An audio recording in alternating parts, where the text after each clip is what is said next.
Incroyable mais vrai, un phénomène naturel a réveillé tôt ce matin les populations de Sébenikoro en commune 4 du district de Bamako. On a découvert sur une colline des racines de deux arbres qui forment la carte de l'Afrique et le nom du prophète Mahomet, paix et salut sur lui.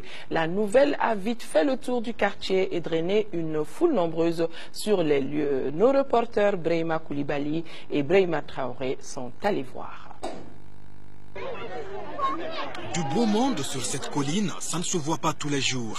C'est un public curieux qui vient de découvrir un phénomène naturel produit par deux arbres. Les racines du premier arbre ont formé la carte de l'Afrique. Celles du second semblent plus impressionnantes. Elles ont dessiné sur leur parcours des signes qui seraient identiques au nom du prophète Mohammed, paix et salut sur lui. Les racines que vous voyez donc sur les montagnes montrent bel et bien donc le nom du prophète Mohammed, paix et salut sur lui. Puisque les zéros que vous voyez, les ronds là, veut dire les mous en arabe.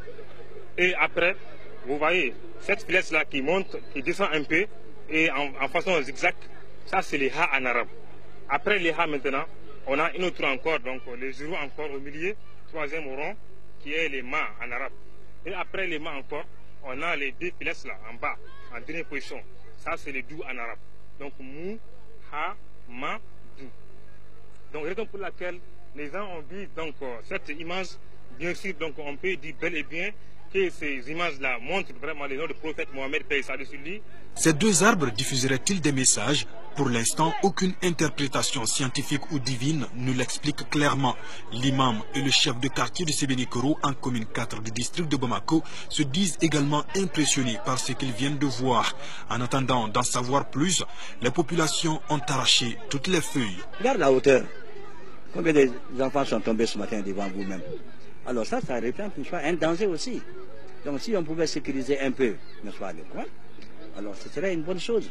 Sinon, si on se tait et qu'on les laisse faire comme ça, bon, un jour vraiment, ce serait regrettable. Depuis ce vendredi, la colline de Sébenikoro fait donc partie des lieux les plus visités de la capitale malienne. Sur place, l'étonnement reste encore très grand.